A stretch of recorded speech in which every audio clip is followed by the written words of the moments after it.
राहुल गांधी के डीएनए में आरक्षण विरोधी है। राहुल गांधी जी के परदादा पंडित नेहरू ने भी आरक्षण का विरोध करने का काम किया था। और यहां पर भी एक नेता है लालू प्रसाद जी। जिस तरह लालू प्रसाद जी भी कभी आरक्षण नहीं दिए, 1990 से लेकर 2005 तक बिहार के मुख्यमंत्री बनकर रहे, लेकिन किसी एक वर्ग को भी बिहार में आरक्षण देने का काम नहीं किया। राहुल गांधी भारत को तोड़ने वाली शक्तियों के साथ है, आरक्षण के विरोधी है, भारत को अलगाववादियों के साथ ले जाना चाहते हैं, भारत को नष्ट करना चाहते हैं। इसलिए पूरी तरह भारतीय जनता पार्टी इसका विरोध करती है।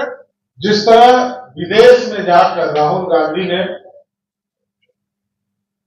लोकतंत्र का मजाक उड़ाने का काम किया और विदेश में जाकर राहुल गांधी जी ने भारत के संविधान बाबा साहब अंबेडकर द्वारा इस देश में आरक्षण की व्यवस्था को दिए जाने के उसका भी मजाक उड़ाने का काम किया। और राहुल गांधी के डीएनए में आरक्षण विरोधी है, नीतियां। राहुल गांधी जी के परदादा पंडित नेहरू ने भी आरक्षण का विरोध करने का काम किया था और तत्कालीन सभी मुख्यमंत्री को पत्र लिखकर इसका विरोध जताने का निर्देश भी दिया था। उसी तरह श्रीमती इंदिरा गांधी भी इस देश में गरीबों को, पिछड़ों को, दलितों को आरक्षण नहीं मिले, वो भी अपने राज्य में यही करते रहे। राहुल गांधी जी के पिताजी स्वर्गीय राजीव गांधी जी ने भी जब मंडल कमीशन इस देश में लाया गया, तब भी गांधी परिवार ने आरक्षण का विरोध किया पानी पी कर। और आज आरक्षण विरोधी डीएनए राहुल गांधी का साबित हो गया कि विरोध में जाकर, विदेश में जाकर उन्होंने विरोध करने का काम किया और कहा कि आरक्षण हम समाप्त कर देंगे। कांग्रेस पार्टी लगातार माइनॉरिटी को आरक्षण देने का काम कभी आंध्र प्रदेश में करती है, कभी कर्नाटक में करती है, और जितने भी माइनॉरिटी यूनिवर्सिटीज हैं, सब में आरक्षण को समाप्त करने का काम कांग्रेस और इंडी गठबंधन के लोगों ने किया। इसलिए पूरी तरह कांग्रेस एक्सपोज भी हो चुका, डिपोज भी हो चुका, और देश की जनता ने सही फैसला लिया कि फिर से नरेंद्र मोदी की सरकार बनाया, जो नरेंद्र मोदी जी लगातार ये गारंटी के साथ 2014 से कह रहे हैं कि देश में जब तक नरेंद्र मोदी की सरकार है, आरक्षण को कोई छू नहीं सकता। और ये हमारा इतिहास कहता है, जब स्वर्गीय कर्पूरी ठाकुर, भारत रत्न कर्पूरी ठाकुर जी को बिहार में मुख्यमंत्री बने, तब भी बिहार में पहली बार अति पिछड़ों को आरक्षण जनसंघ के सहयोग के साथियों के सहयोग से मिला। और देश में भी जब मंडल कमीशन को लाया गया, जो श्रीमती इंदिरा गांधी ने ठंडे बस्ते में डालने का काम किया था, जब देश में बीपी सिंह जी देश के प्रधानमंत्री हुए, तो सरदे अटल बिहारी वाजपेयी जी और लाल कृष्ण आडवाणी जी ने समर्थन देकर, 84 सांसदों का समर्थन देकर आरक्षण की व्यवस्था की।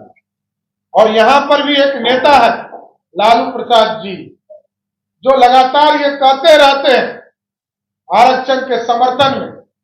वो आजकल लालू प्रसाद जी वही राहुल गांधी के गोद में खेल रहे हैं, जिस राहुल गांधी ने उनका पूरा जीवन, राजनीतिक जीवन, एक मुखिया बनने लायक भी नहीं छोड़ा।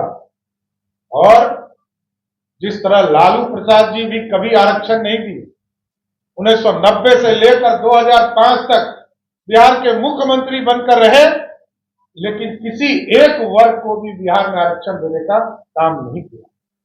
दूसरी तरफ भारतीय जनता पार्टी जब भी सरकार रहती है तब आरक्षण देने का काम करती। इसलिए पूरी तरह एक्सपोज हो चुकी है कांग्रेस पार्टी, और कांग्रेस पार्टी और इंडी गठबंधन के लोगों को स्पष्ट तौर पर बताना चाहिए। ये चुनाव जब आता है तो कहते हैं कि संविधान खतरे में है, आरक्षण खतरे में है, लेकिन सबसे ज्यादा विरोध करने वाले लोग यही हैं। स्वामी विवेकानंद जी 30 वर्ष की उम्र में जब अमेरिका गए तो दुनिया को यह संदेश गया कि भारत का यह साधु पूरी तरह ज्ञान का सागर लेकर आया, और यहां 54 वर्षीय एक नौजवान विरोधी दल का नेता जब दूसरे देश में जाता है तो स्पष्ट तौर पर संदेश जाता है कि राहुल गांधी भारत को तोड़ने वाली शक्तियों के साथ है, आरक्षण के विरोधी हैं, भारत को अलगाववादियों के साथ ले जाना चाहते हैं, भारत को नष्ट करना चाहते हैं। इसलिए पूरी तरह भारतीय जनता पार्टी इसका विरोध करती है। और आरक्षण देश के यशस्वी प्रधानमंत्री नरेंद्र मोदी जी ने साफ तौर पर कहा, आदरणीय गृह मंत्री आदरणीय अमित शाह जी, आदरणीय नड्डा जी ने साफ तौर पर कहा है कि जब तक भारतीय जनता पार्टी की सरकार है तब तक आरक्षण को कोई छू भी नहीं सकता। सभी साथियों को धन्यवाद। कोई इससे संबंधित कोई प्रश्न हो तो जरूर पूछ सकते। इससे जुड़ा हुआ कोई प्रश्न है तो बताइए, आगे से प्रेस कॉन्फ्रेंस कर लेंगे।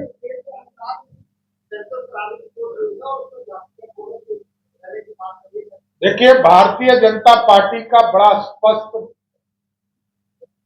निर्णय है। बिहार यूनिट ने बिहार में जनगणना कराने का काम किया, आरक्षण का समर्थन करने का काम किया, और भारतीय जनता पार्टी पूरे देश में कभी जातिगत जनगणना का कोई विरोध नहीं। समय और कैसे इसको किया जा सकता है इसकी चिंता देश के यशस्वी प्रधानमंत्री नरेंद्र मोदी जी कर रहे हैं। यह फैसला नरेंद्र मोदी जी और उनकी सरकार को लेना है। बार बार ये कह रहे हैं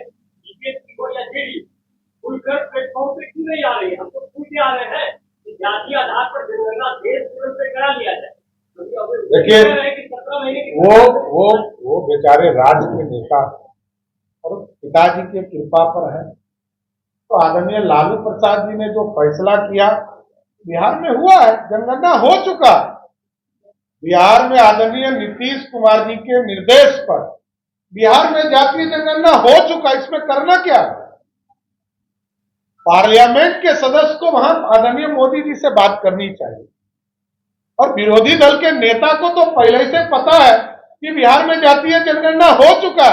इसके लिए उनको क्या ज्ञान देने की जरूरत है? इसके लिए कोई ज्ञान देना है तो ये बताइए।